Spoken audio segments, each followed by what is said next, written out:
Ladies and gentlemen, welcome to the Kickback Presents the Memphis Postgame Show. This is your boy Jamal here with Mace. And yeah, Mace, we here to talk about this shit show of a game we just watched. That was a rough one, man. Our first Grizzlies loss. Of course, Grizzlies in Indianapolis taking on the Pacers.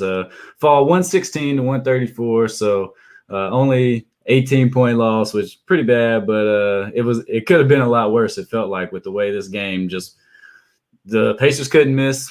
Domantas Sabonis was, unstoppable, literally. Literally unstoppable. Could not And be stopped. just the Grizzlies played with the lack of force defensively. There was no resistance to what the Pacers were trying to do. And offensively, couldn't get a shot to fall. And it was really a taste of our own medicine from the last two games against the Spurs, where everything's going right for one team and the other team's not playing particularly bad, but things just aren't going their way. Right. Well, it started off bad when the Pacers hit their first three shots, and they just happened to be threes, I think. Pacers started by making three straight threes. Yeah. So like that started, and that just put us behind a little bit.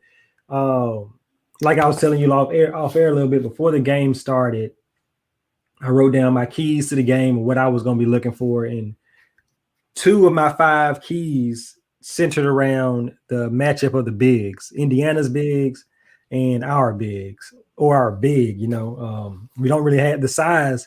We don't really have that much size. And so my one thing said was, can the bigs contain Sabonis, and the fact that he's a triple-double threat every night, which we did not. And how would a Xavier Tillman match up with Sabonis and Miles Turner, even though Miles Turner is more on the outside? And for a rookie, he did about as best as you can do. I mean, Sabonis is an all-star, triple-double threat. Like, he's one of the best players in the league. And Miles Turner has completely changed his game to where he's an outside player now, but he still has the capability of going down to the post, and he's still just long, and so I felt like that was a major calling. That was a major point of the game, how the bigs played, how physical they were, but also the defense that the Pacers played. Like I said, it was playing a mirror image of yourself when we were both at the top of our games. The Pacers was just so physical in the paint and on the perimeter. Like, they took Ja out of you can tell there was the way it looked to me, at least, there was a concentrated effort by the defense to make sure Ja Morant was uncomfortable the whole game. They put him on his ass the first two or three times he went to the cup, and then he got scared, and everybody else got scared when they were going to the basket. So that size and that length, man, gave him a problem. We missed like 5-6 layups in the first quarter. Maybe in the first half, I think. It was. You can't believe this team that we saw tonight was the same team that we saw last night. Yeah, I mean, just back to the bigs for a minute. We started with Tillman, Garden, Sabonis, and Brandon Clark on Miles Turner. And Sabonis had 9 points and 5 rebounds in the first quarter, so he was getting whatever he wanted. He was. And as the game went on, he was getting offensive boards, especially when the Grizzlies went to a zone. They could not keep really Indiana, but specifically Sabonis off the boards. Right. When they went to that zone, which, that's part of it. We had been playing the zone really well, and I thought the zone today, it didn't matter what defense we played. The Pacers were getting wide open shots. We got Brandon Clark on Miles Turner, and he's a shooter, and it seemed like he was catching the ball wide open with room to shoot. He's got a quick trigger for a big, too. I mean, he's got a quick trigger for anyone. And when he makes it, that shit splashes. It's a high arcing jump, and it just goes. Yeah. So and would Valanciunas have made a difference? Maybe. I'll listen to that argument, but we also just saw in the last game with Cleveland how Andre Drummond just took it right to Valanciunas and made him unplayable, to the point that Xavier Tillman got a bunch of minutes and started to emerge as this potential starting candidate. Right. So I think Sabonis just had it going. This Pacers team was coming off a loss in the game before, in which they gave up a 20-point lead to a conference foe in the 76ers. And they knew that they just had to come out and execute. And fortunately for them, when they did execute that game plan, like you were talking about Ja Morant, just being uncomfortable, no floaters really tonight. I feel like him and Tyus, there was none of that short mid-range from anyone. and really just a lot of kicking it out for threes and going up, getting some contact, but not getting the calls. Grizzlies, I believe, ended up with more free throws than the Pacers. I know some people were saying that Ja couldn't get a call or anything, but I thought it was a pretty well officiated game. They let them play for the most part. I mean, as a Grizzlies fan, a team that plays defense like we do, that's how you want the game officiated. And you just got to figure out a way to get Ja open. I mean, he had 10 points, 5 assists, really 2 for 10 from the field. I mean, it was a disappointing night from him, to say the least. But after 7 wins in a row, I'm willing to give this team a break and just chalk it up to one of those nights in the NBA. Well, I mean, it was said on the broadcast. You just mentioned it. Like, this team is coming off. The Pacers were coming off a loss where they were seemingly had the game won, and they let Philly back in, and they had 2 days off, I think. So they had some time to stew and get ready for this next opponent. This is the Grizzlies' 3rd game in 4 days, and from here on out, they have a game every other day. Like, I think the next 2 weeks or so. So it was fatigue maybe, but there's also a sign of they got to get it together. And maybe when Jonas comes back and when the roster gets back healthy, when you get Jonas and Grayson in there. Man, now you're trying to put Grayson in the lineup after one game? No. Not put him in the lineup, but just have him be able to play. You know what I'm saying? Just have him get some minutes. I feel you. To come off the bench, because it's at one point them folks they were tired, man. You could tell the way Brandon Clark couldn't jump no more.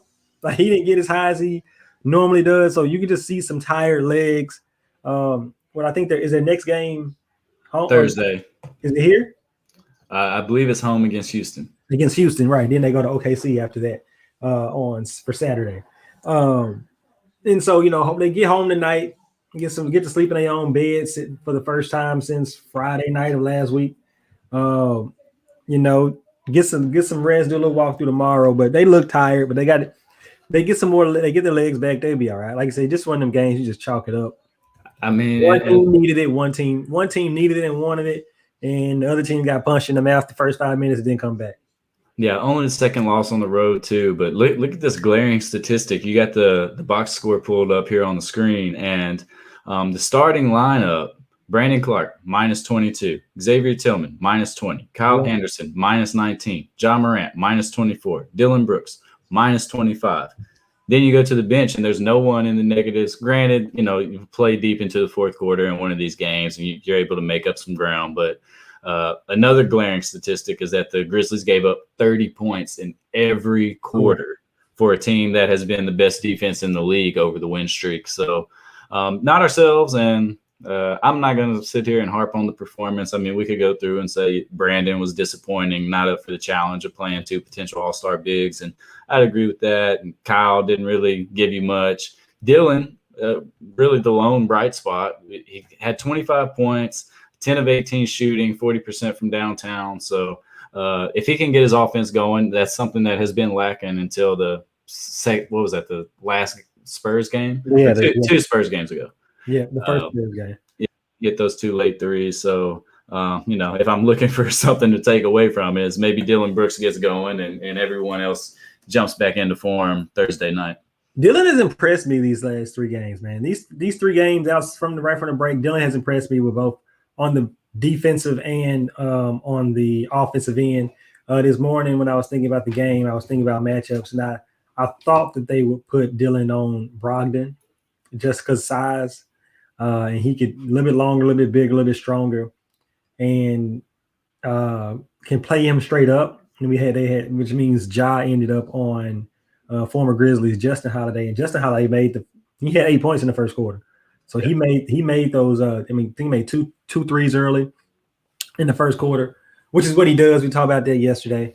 But I'm really surprised and happy, impressed by Dylan these last 3 games, and hopefully he can keep it up. I mean, consistency in this league is a very hard thing to do and to be. So if we get 5 games of this type of Dylan, then we get 2 games of bad Dylan, then we get 3 more games of good Dylan. You take it like that. But one thing that concerns me, and it's just a concern until Jonas gets back and people slide back into their spots. But like the rebound, the rebounding numbers weren't bad, but the way it looks when you're watching it on the screen, it just looks like it's bad rebounding. You know what I'm saying? Like We noticed it in last night's game, in the first Spurs game on Saturday. Like when Jakob Poeltl came in the game and he was the more aggressive guy, big to the boards, we didn't have anybody to stop him. You know what I'm saying? And so it was the same thing tonight with Sabonis. When the big is aggressive on the offensive glass or even on the defensive glass, will we have the people who can step up and get those rebounds too? It used to be Brandon Clark, but now that his offense is more perimeter based now. He's not near the goal anymore. Same thing with Kyle. Kyle is long. So he used to get you some rebounds, but now you don't really get that much from him. I say Kyle needs to play against whoever Kyle is guarding needs to wear a San Antonio Spurs jersey. So like if we play in the Rockets, if he's guarding Christian Wood needs to have on, because that's the only way he gonna play good, man. That's the only way he gonna play good or play well is if we playing against the San Antonio Spurs. Yeah, and I mean, you mentioned that hot start. Everyone except for Jeremy Lamb seemingly got off to a hot start. They scored 37 first quarter points, and the turnovers were relatively close. They had 5 turnovers and we had 3, so it's not like we were just giving the ball away. You let a team get it going, and then they just had it going all night. And you couldn't get shots to fall. We shot 7 of 20, or what did we end up from 3? 36%, which is not bad, but when the other team is shooting 55% and they make 16 threes, that's tough to write home about. They ended up with 29 free throws, so being slightly more aggressive. Midway through the fourth quarter, we actually had more free throws, so shot free throws well. We made 95% of our free throws, 23 out of 24. Right. We got to that's why, I mean, you can talk about officiating, and officiating is what it is. You would have liked maybe to see some more calls for Ja, but like I said, there's nothing to complain about. We shot 24 free throws in an NBA game. That's pretty good. And Ja was definitely frustrated there towards the end of the game. He got a technical, and that's going to happen with the second-year guy. I mean, TJ McConnell is hounding you up the court. You can't even get it inbounds without him stealing 2. I think he had 2 or 3 steals. Yeah. Just a lackadaisical effort from the Grizzlies offensively. We'd like to point out that he's an Arizona Wildcat. We get in there, we make our presence felt. But no, I also wrote down this: TJ McConnell and Doug McDermott look like they should play on the Indiana Pacers. I mean, because they're white guys. White guys with the slick back hair. Like, they look like, even when TJ was in Philly, he didn't look like that. Maybe his last year in Philly, he looked like that. But when he got to the Pacers, he really embraced scrappy white guy. Yeah, the Hoosiers look. The look. Crew cut. Oh, you play like if you were to see TJ in the airport, he said, "Yeah, I play for the NBA." You would probably say, "You play for the Pacers, don't you?" Like, yeah, I do. Like, and then like if you see Tyler Hero, you might not say Miami, but you're gonna say probably play for Brooklyn or something. So who knows? Tyler Hero, Hawks. The Hawks. You in the strip club too? You know what I'm saying? You ain't gonna look at Tyler Hero and think he plays for Indiana. But yeah, I mean, those backup guards that Indiana has is crazy. Like, to have TJ and Aaron Holiday, who in himself is a dog on the defensive end. Yeah. Backing up Malcolm Brogdon, who is a dog on the defensive end. Like, that's crazy, man. And like they were all giving Ja fits. He couldn't get anything going. He tried a few mid-range shots. Like I said, he got knocked down the first couple of times he went to the paint, and it didn't look like he wanted to go back. You know what I'm saying? Like no, they scared him from going to the paint. So yeah, and kudos to Miles Turner. He was a monster defensively. I mean, it seemed like our guys were just bouncing off of him. Right. But to his credit, there was not many times when I thought, oh, he fouled him. Like, he was straight up, kept his verticality. And people are saying he's a front runner for Defensive Player of the Year. One of the best low post dynamics you're going to see in the NBA. And the good thing is they're not in the Western Conference, so we don't got to worry about them in the playoffs. We only got to play him one more time, and actually with this shortened season, we might not play him again because the second half of the season hadn't been released. Oh, the other thing that concerns me, Ja and slow starts. I know he likes to kind of settle in and get some other people going, and maybe this wasn't the game for him to kind of try to take over, or maybe whatever. But like with Jonas being out, and obviously with Jaren being out and all this, Ja can't have 10 points. You know what I'm saying? He just can't do that. He got to have more than 10 points. I know, obviously, shot 2 for 10, but you would like get to the line. Get to the line. Like it didn't look like a Ja Morant performance. Like you watching the game, he was like, or like you passing the ball too much. There's too many possessions going where you not touching the ball, at least touching the ball. So you want to see that change, but like I said, it's a lot of factors in what they have. He was taken out of the game pretty early. Then he was asking for calls and kind of like he just kind of fed up. So yeah, he just kind of got into that mood early on. It seemed like, and not that that's I say that like that's a common thing or anything, but he just got flustered early on and never seemed to be able to shake it. Yeah. And you hope that, and he had 4 turnovers. He was throwing, he threw at least one lazy left-handed pass across the court, and it's like that's 2 points. Like you can see it from your couch. Like the guy's going to take it and go the other way. He was taking the ball out under the goal, and he hit the backboard. Yeah, like just like uncharacteristic stuff that you're like, okay, he's out of it.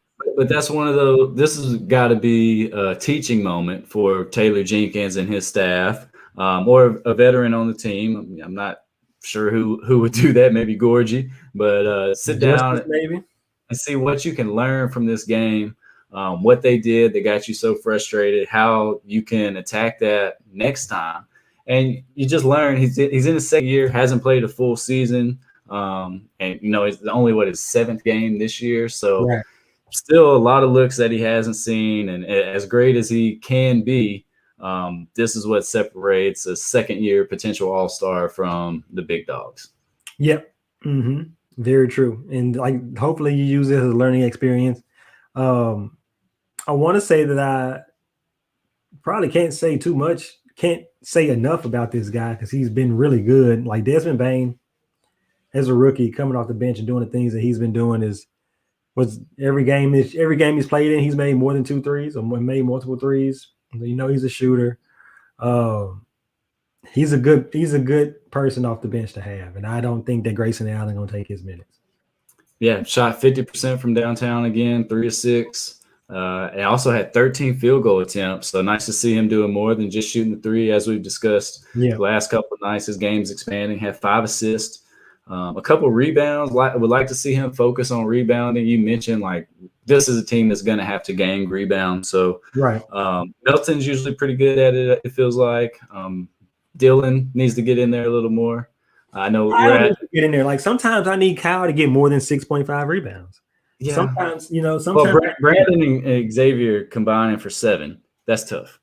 Right, and you can usually expect what did Brandon had 3. You can usually expect 5 to 6 from him. Yeah, I mean John Conchar is your leading rebounder off the bench with 6, tied with Gorgie. So John, like this dude, like John Conchar is a white guy who you would look at and say, I bet you play for Memphis. Because he's jitty. He looked like he played for Memphis. He don't look like he played for Indiana. But he's I don't know. I didn't know much about John Conchar. Don't say whatever, but he's a solid role player who, like what he got today, he got 20 minutes. I mean, when the roster fills itself out, he'll never get 20 minutes again. You know what I'm saying? But like for a good 10 minutes, 8 to 10 minutes a game, he's a great option to have. Obviously can play. We've got some athleticism, got a jump shot. He's dunked. We've seen 2 dunks in the last 2 games. Yeah, man. Even Dylan Brooks dunked on somebody tonight. Yeah, he did. He awkward dunk too. He did his Euro and went off the right foot and 2-hand jams, but he jumps that way a lot. It must be a Canadian thing. I'm like, yo, bro, what is going on? Didn't see that coming, but glad he did. I think he had Desmond or D'Anthony on the side for the pass, but All right, man. Let's get into it. I think we talked enough about the game. Yeah, that's it. All right, we're gonna get out of here pretty soon. Player of the game. Who you got? I guess Dylan Brooks. 25 points, started to get his offense going. Played hard defensively, but just couldn't get a stop. I'm gonna go with Desmond. I'm gonna go with Desmond Bain. Off the bench, gave you 16 points. Shot the ball well, played some good defense. When you need him I think he pretty good game for him. Let's be honest with ourselves. The only person deserving of that award is Sabonis. Let's quit tripping. Let's quit tripping. Sabonis is a player of the game. He absolutely destroyed all of our bigs, destroyed our whole team. Swiss cheesed them up. 13 to 15 from the field for 32 points. It could have been a lot worse. Yeah. Who was your bum of the game? This hurts me to do, Jamal. Oh no. Ja Morant. I need more, young fella. Ja Morant, bum of the game. I'm gonna have to agree, man. I'm gonna have to agree. I would give it to somebody else, but there's really nobody else to give it to. Like Kyle Anderson, but yeah, you don't really expect. Kyle Anderson's not the bum of the game because I don't expect much from Kyle Anderson. In a game like this, and this is what I wrote. Like, well, in my notes I said Ja over 7 assists, which you didn't have, and I wanted to see the matchup and how Ja I thought Ja might have defended Brogdon at some point, but I wanted to see how he dealt with Brogdon on him. So I would say Ja is the bum of the game. And Ja, don't be in the post game after you score 38 and have 13 assists next game talking about Slim and May's talking about I'm the bum of the game. Like, no, we still believe in you, but I believe if you were here, I would say, man, you could have been better tonight. Like you can subtweet us if you want to, but we still got your back, bro. You and Uncle Phil.